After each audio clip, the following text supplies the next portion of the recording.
ఓం శాంతి. ఈరోజు Murali date 30 April 2026. బాబా చెప్తున్నారు, మధురమైన పిల్లలు, ఇది మీ అద్భుతమైన ఈశ్వర్య విశ్వవిద్యాలయము. ఇందులో చెడిపోయిన వారిని బాగుపరిచే బోలానాథుడైన తండ్రి టీచరై మిమ్మల్ని చదివిస్తున్నారు. ప్రశ్న: ఈ వినాశ సమయంలో పిల్లలైన మీరు అందరికీ ఏ లక్ష్యాన్ని ఇస్తారు? జవాబు: ఓ ఆత్మల్లారా, ఇప్పుడు పావనం అవ్వండి. పావనులుగా అవ్వకుండా వాపస్ వెళ్ళలేరు. అర్ధకల్పం నుండి ఏ రోగం పట్టుకుని ఉందో దాని నుండి ముక్తులుగా అయ్యేందుకు మీరు అందరినీ 7 రోజుల బట్టీలో కూర్చోపెడతారు. పతితుల సాంగత్యం నుండి దూరంగా ఉండాలి. ఎవరు గుర్తు రాకూడదు. అప్పుడే బుద్ధిలో జ్ఞానం కొంచెమైనా ధారణ అవుతుంది. పాట: మీరు రాత్రి నిద్రించి పోగొట్టుకున్నారు. ఓం శాంతి. ఇది పిల్లలకు ఎవరు చెప్పారు? పాఠశాలలో కూర్చుని ఉన్నందున తప్పకుండా టీచరే చెప్పి ఉంటారు. టీచర్ చెప్పారా, లేక తండ్రి చెప్పారా, లేక సద్గురు చెప్పారా అనే ప్రశ్న ఉత్పన్నమవుతుంది. ఈ మహావాక్యాలు ఎవరు చెప్తున్నారు? పిల్లల బుద్ధిలో మొట్టమొదట ఇదే రావాలి. వీరు మన అనంతమైన తండ్రి. వారిని పరంపిత పరమాత్మ అని అంటారు. కావున తండ్రి కూడా చెప్పారు, శిక్షకుడు కూడా చెప్పారు, జతలో సద్గురువు కూడా ఇలా చెప్పారు. ఇది విద్యార్థులైన మీ బుద్ధిలో ఉంది. ఇతర కళాశాలలు లేక విశ్వవిద్యాలయాలలో ఏ టీచర్ చదివిస్తారో వారిని తండ్రి లేక గురువు అని అనరు. ఇది పాఠశాల. దీనిని విశ్వవిద్యాలయం నుండి లేక కళాశాల అని అనండి. ఇది చదివే కదా. మొట్టమొదట పాఠశాలలో మమ్మల్ని ఎవరు చదివిస్తున్నారో తెలుసుకోవాలి. సర్వాత్మల తండ్రి అయిన నిరాకార పరమాత్మ, సర్వుల సద్గతి దాత మనల్ని చదివిస్తున్నారు అని పిల్లలకు తెలుసు. ఈ రచనంతా ఆ ఒక్క రచయిత ఆస్తే. కావున స్వయం వారే కూర్చుని రచన ఆది మధ్యాంతాల రహస్యాన్ని అర్థం చేయిస్తున్నారు. పిల్లలైన మీరు తండ్రి వద్ద జన్మ తీసుకున్నారు. సర్వాత్మల తండ్రి అయిన వారినే జ్ఞానసాగర్లు అని అంటారు. వారు జ్ఞానసాగర్లు, పతిత పావనులు. జ్ఞానం ద్వారానే సద్గతి కలుగుతుంది. మనుషులు పతితుల నుండి పావనంగా అవుతారు. ఇప్పుడు పిల్లలైన మీరు ఇక్కడ కూర్చుని ఉన్నారు. మరి ఇతర ఏ పాఠశాలల్లోనూ జ్ఞానసాగర్లైన నిరాకార తండ్రి చదివిస్తున్నారు అని భావించరు.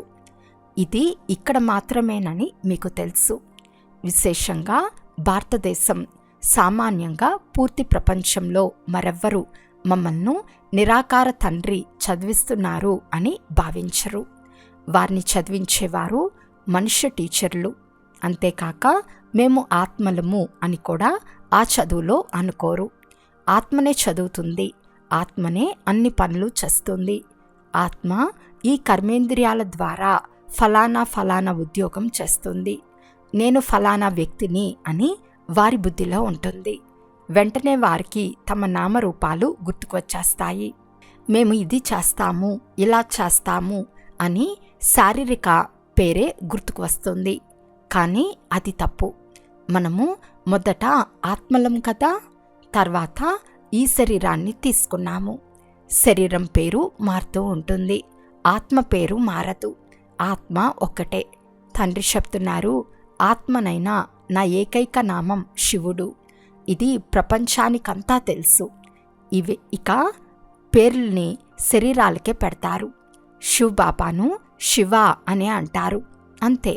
వారి శరీరం కనిపించదు. మనుషులకు పేరు పెట్టబడుతుంది. నేను ఫలానా అని చెప్పుకుంటారు.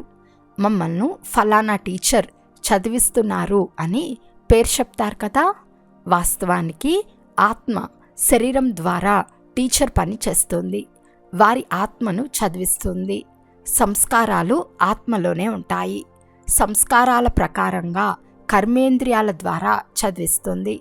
పాత్రను అభినయిస్తుంది. కానీ దేహానికి ఉన్న పేరు అనుసారంగానే వ్యాపార వ్యవహారాలన్నీ నడుస్తాయి. ఇక్కడ పిల్లలైన మీకు నిరాకార తండ్రి చదివిస్తున్నారని తెలుసు. మీ బుద్ధి ఎక్కడికి వెళ్ళిపోయింది? మనము ఆత్మలము, ఆ తండ్రి వారిగా అయ్యాము. నిరాకార తండ్రి ఈ సాకారం ద్వారా చదివిస్తున్నారు అని ఆత్మ గ్రహిస్తుంది. వారి పేరు శివ. శివ జయంతిని కూడా ఆచరిస్తారు. శివుడు అనంతమైన తండ్రి. వారినే పరంపిత పరమాత్మ అని అంటారు. వారు సర్వాత్మల తండ్రి. ఇప్పుడు వారి జయంతిని ఎలా ఆచరిస్తారు? ఆత్మ శరీరంలో ప్రవేశిస్తుందా లేక గర్భంలో వస్తుందా? పైనుండి వస్తుంది. ఇది ఎవరికీ తెలియదు. యేసుక్రీస్తును ధర్మస్థాపకుడు అని అంటారు. అతని ఆత్మ మొట్టమొదట పైనుండి వస్తుంది. సతోప్రధాన ఆత్మ వస్తుంది. ఏ వికర్మ చేసి ఉండలేదు. మొదట సతోప్రధానంగా, తర్వాత సతో రజో తమ్ములో వచ్చినప్పుడు వికర్మలు జరుగుతాయి. మొదట ఏ ఆత్మ వస్తుందో సతోప్రధానంగా ఉన్నందున ఏ దుఃఖంను అనుభవించదు. అర్థ సమయం పూర్తి అయిన తర్వాత వికర్మలు చేయటం మొదలు పెడుతుంది. నేటి నుండి 5000 సంవత్సరాల క్రితం తప్పకుండా సూర్యవంశ రాజ్యం ఉండేది. మిగిలిన ధర్మాలన్నీ తర్వాత వచ్చాయి. భారతవాసులు విశ్వాధికారులుగా ఉండేవారు. భారతదేశాన్ని అవినాశి ఖండమని అంటారు. అప్పుడు ఇతర ఏ ఖండము లేదు. కావున శివబాబా దిగచారిన వారిని బాగుపరిచేవారు. భోలానాథుడు అని శివుణ్ణే అంటారు, శంకరుణ్ణి కాదు. భోలానాథ్ తండ్రి చెడిపోయిన వారిని బాగుపరిచేవారు. శివశంకర్లు ఒకరే కాదు, వేరువేరు. బ్రహ్మ విష్ణు శంకర్లకు ఏ మహిమ లేదు. దిగచారిన వారిని చక్కదిద్దే బాబాదే నిజమైన మహిమ. నేను సాధారణ వృద్ధ శరీరంలో వస్తానని చెప్తున్నారు. ఇతను 84 జన్మలు పూర్తి చేశాడు. ఇప్పుడు ఆట పూర్తి అయింది. ఈ పురాతన శరీరం, పురాతన సంబంధాలన్నీ సమాప్తం అవ్వనున్నది. ఇప్పుడు ఎవరిని స్మృతి చేయాలి? సమాప్తమయ్యే వస్తువును స్మృతి చేయరు. నూతన ఇల్లు తయారైతే పాత ఇంటిపై మమకారం తొలగిపోతుంది. ఇది అనంతమైన విషయం. సర్వులకు సద్గతి లభిస్తుంది. అనగా రావణ రాజ్యం నుండి అందరూ విడుదలవుతారు. రావణుడు అందరినీ పాడు చేశాడు. భారతదేశం పూర్తి బికారీగా, భ్రష్టాచారిగా అయిపోయింది. ప్రపంచంలోని వారు లంచగొండితనం, మోసం చేయటం, కల్తీ చేయటం మొదలైన వాటిని భ్రష్టాచారమని భావిస్తారు. కానీ తండ్రి చెప్తున్నారు, మొదట భ్రష్టాచారం మలిన వస్త్రంగా అవ్వటం, అనగా వికారాలకు వశమవ్వటం. శరీరం వికారాల ద్వారా జన్మిస్తుంది. అందుకే దీనిని వికారీ ప్రపంచమని అంటారు. సత్యుగాన్ని నిర్వికారీ ప్రపంచమని అంటారు. మనం సత్యుగంలో ప్రవృత్తి మార్గపు దేవీ దేవతలుగా ఉండేవారం. పవిత్రంగా ఉంటే వికారాలు లేకుండా పిల్లలు ఎలా కలుగుతారు అని ప్రశ్నిస్తారు. మనము మన రాజధానిని బాహుబలంతో కాదు, యోగ బలంతో స్థాపిస్తున్నాము. మరి యోగ బలంతో పిల్లలు కలగగలరా? అది నిర్వికారి ప్రపంచం, పవిత్ర గృహస్థ ఆశ్రమం. యథా రాజా రాణి సంపూర్ణ నిర్వికారి ప్రజలు. ఇక్కడ సంపూర్ణ వికారులు. సత్యుగంలో వికారాలు ఉండవు. దానిని ఈశ్వర్య రాజ్యమని అంటారు. దానిని ఈశ్వరుడైన తండ్రి స్థాపించారు. ఇప్పుడిది రావణ రాజ్యం. శివబాబాకు పూజ జరుగుతుంది. వారు స్వర్గస్థాపన చేశారు. రావణుడు ఎవరైతే నరకంగా తయారు చేశాడో అతన్ని తగలపెడుతూ ఉంటారు. ద్వాపర యుగం ఎప్పుడు ప్రారంభమైందో ఎవరికీ తెలియదు. ఇది కూడా అర్థం చేసుకునే విషయము. ఇది తమో ప్రధాన అసురి ప్రపంచం. అది ఈశ్వర్య ప్రపంచం. దానిని స్వర్గము, దైవీ పావన ప్రపంచమని అంటారు. ఇది నరకం, పతిత ప్రపంచం. ఎవరు రోజు చదువుతారో వారే ఈ విషయాలను అర్థం చేసుకోగలరు. చాలామంది మా స్థానాలలో సెంటర్లు లేవు కదా అని అంటారు. అరే, ముఖ్య కేంద్రం ఉంది కదా, మీరు వచ్చి ఆదేశాన్ని తీసుకెళ్ళండి. పెద్ద విషయం కాదు. సృష్టి చక్రాన్ని క్షణంలో అర్థం చేయించవచ్చు. సత్యత్రేతాయుగాలు గతించిపోయాయి. తర్వాత ద్వాపర కలియుగాలు, ఇవి కూడా గతించిపోయాయి. ఇప్పుడు ఇది సంగం యుగం. నూతన ప్రపంచంలోకి వెళ్ళేందుకు చదవాలి. ప్రతి ఒక్కరికి చదువుకునేందుకు అధికారం ఉంది. బాబా మేము ఉద్యోగం చేస్తున్నామని అంటారు. సరే, 1 వారం జ్ఞానం తీసుకుని వెళ్ళండి, మురళి లభిస్తూనే ఉంటుంది. మొదట 7 రోజులు బట్టీలో తప్పకుండా ఉండాలి. భలే 7 రోజులు వస్తారు, కానీ అందరి బుద్ధి ఒకేలా ఉండదు. 7 రోజుల బట్టి అంటే ఇతరులెవ్వరూ స్మృతి రాకూడదు. ఎవరితోనూ పత్ర వ్యవహారాలు మొదలైనవి కూడా చేరాదు. అందరూ ఒకేలా అర్థం చేసుకోలేరు. ఇక్కడ పతితులు పావనంగా అవ్వాలి. ఈ పతితత్వం కూడా ఒక రోగమే. మనుషులు అర్ధకల్పు మహారోగులుగా ఉన్నారు. వారిని వేరుగా కూర్చోపెట్టాలి. ఎవరి సాంగత్యం ఉండరాదు. వెలుపలకు వెళ్ళగానే ఏమేమో తింటారు. పతితుల చేతి భోజనం తింటారు. సత్యుగంలో దేవతలు పావనంగా ఉంటారు కదా, వారి కొరకు ప్రత్యేకంగా మందిరాలను నిర్మిస్తారు. దేవతలను పతితులు తాకలేరు. ఈ సమయంలో మనుషులు పూర్తి పతిత భ్రష్టాచారులుగా ఉన్నారు. శరీరం విషం ద్వారా జన్మిస్తుంది కనుక వారిని భ్రష్టాచారులని అంటారు.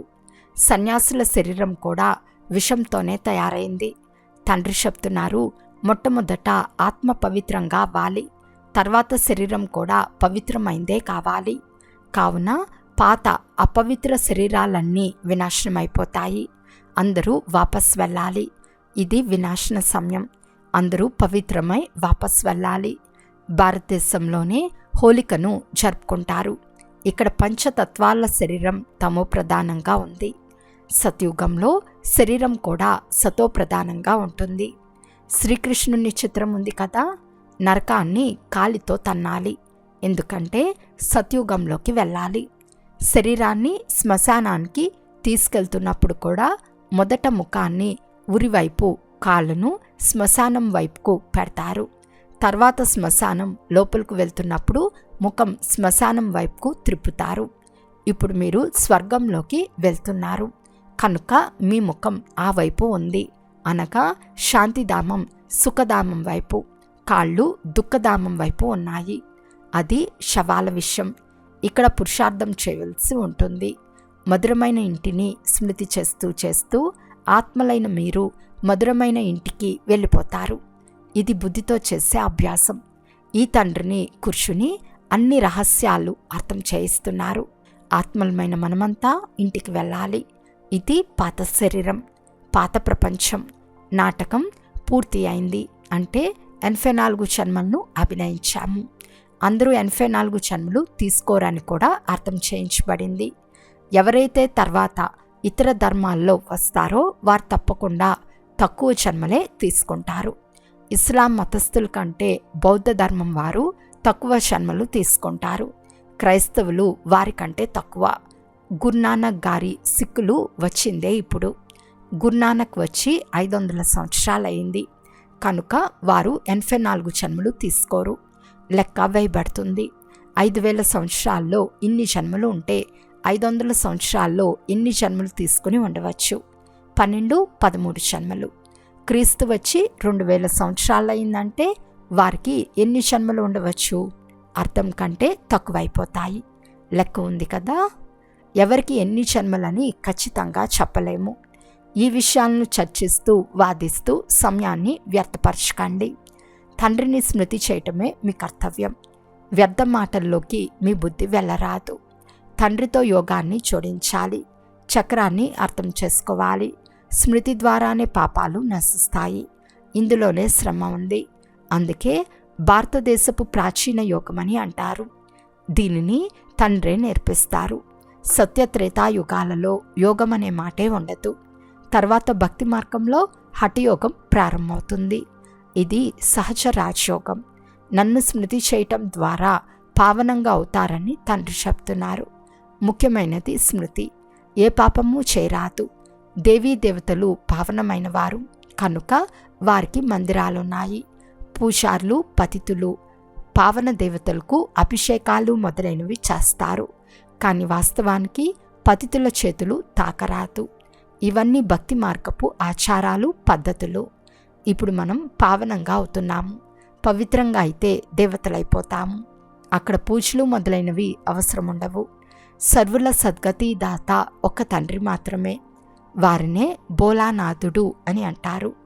నేను పాత రావణ రాజ్యంలో పతిత ప్రపంచంలో పతిత శరీరంలో వస్తాను. ఎవరు శరీరంలోనైనా ప్రవేశించి మురళి నడిపించవచ్చు. అలాగని సర్వవ్యాపి అని అర్థం కాదు. ప్రతి ఒక్కరిలో తమ తమ ఆత్మ ఉంది. మీ ఆత్మీక తండ్రి ఎవరు అని ఫామ్లో కూడా నింపిస్తారు, కానీ అర్థం చేసుకోరు. ఆత్మల తండ్రి ఒక్కరే. మనమంతా సోదరులము. తండ్రి ఒక్కరే. వారి ద్వారా జీవన్ముక్తి వారసత్వం లభిస్తుంది. వారే ముక్తిదాత, మార్గదర్శకులు. అందరినీ మధురమైన ఇంటికి తీసుకెళ్తారు.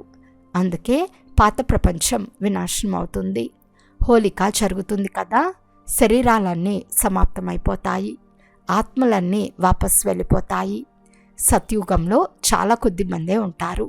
స్వర్గస్థాపన ఎవరు చేయిస్తారో, కలియుగ వినాశనంను ఎవరు చేయిస్తారో అర్థం చేసుకోవాలి. ఇదంతా స్పష్టంగా రాయబడి ఉన్నది. ప్రీతి ఇస్తే ప్రీతి దొరుకుతుందని చెప్తారు.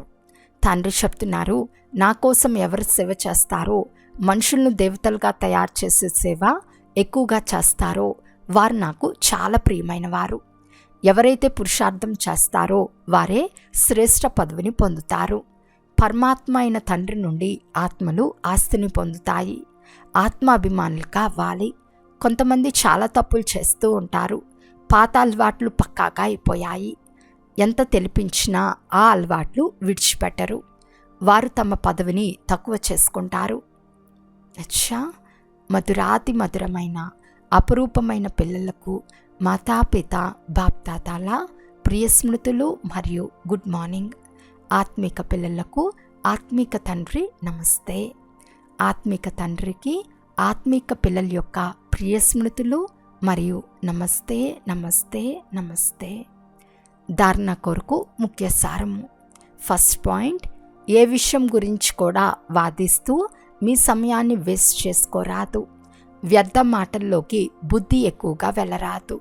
ఎంత సాధ్యమైతే అంత స్మృతి యాత్ర ద్వారా వికర్మల వినాశనం చేసుకోవాలి. ఆత్మాభిమాని స్థితిలో ఉండే అభ్యాసం చేయాలి. సెకండ్ పాయింట్, ఈ పాత ప్రపంచం నుండి తమ ముఖాన్ని తిప్పుకోవాలి. శాంతిధామం, సుఖధామాలను స్మృతి చేయాలి. నూతన భవనం తయారవుతుంది కనుక పాతదాని నుండి మనసును తొలగించాలి. ఈరోజు వరదానము. ఈశ్వర్య కులం యొక్క స్మృతి ద్వారా మాయను ఎదిరించే సదా సమర్థ స్వరూప భవ. ఏ కార్యంలో అయినా సఫలత ప్రాప్తి చేసుకోవాలి అంటే మొదట స్మృతి ద్వారా సమర్థ స్వరూపంగా అవ్వండి. సమర్థత వచ్చినందున మాయను ఎదిరించటం సహజమైపోతుంది. ఎటువంటి స్మృతి ఉంటుందో అటువంటి స్వరూపం తయారవుతుంది. అందువలన సదా శక్తిశాలి స్మృతి ఉండాలి. ఎంతవరకు ఈ ఈశ్వర్య జన్మ ఉందో అంతవరకు ప్రతి సెకండ్, ప్రతి సంకల్పం, ప్రతి కార్యం ఈశ్వర్య సేవలో ఉన్నాను. మాది ఈశ్వర్య కులం అనే ఈ స్మృతి యొక్క సీట్ అన్ని బలహీనతలను సమాప్తం చేసేస్తుంది. స్లోగన్: సత్యత అనేది సమయానుసారం స్వయమే సిద్ధి అవుతుంది. సత్యతను సిద్ధి చేసే అవసరం లేదు. అవ్యక్త సూచన: మహాన్గా అయ్యేందుకు మధురత మరియు నమ్రత గుణాలను ధారణ చేయండి. మెజారిటీ పిల్లల ముందు సేవలో ఆటంకం కలిగించే ముఖ్యమైన విఘ్నం నేను ఇది చేశాను, నేను మాత్రమే ఇది చేయగలను. ఈ నేను అనే భావన రావటాన్నే జ్ఞానం యొక్క అభిమానము, బుద్ధి యొక్క అభిమానము, సర్వీస్ యొక్క అభిమానము అని అంటారు. ఈ రూపాలలోనే విఘ్నాలు వస్తాయి. ఈ విధమైన విఘ్నాలను సమాప్తం చేసేందుకు సదా నేను నిమిత్తము అనే మాటను గుర్తుంచుకోవాలి. నిమిత్తంగా అయితేనే నిరాకారి, నిరహంకారి మరియు నమ్రచిత్తులుగా నిస్సంకల్ప అవస్థలో ఉండగలరు. ఈ ధారణలే వాయుమండలాన్ని నిర్విఘ్నంగా చేస్తాయి. అచ్చా, ఓం శాంతి.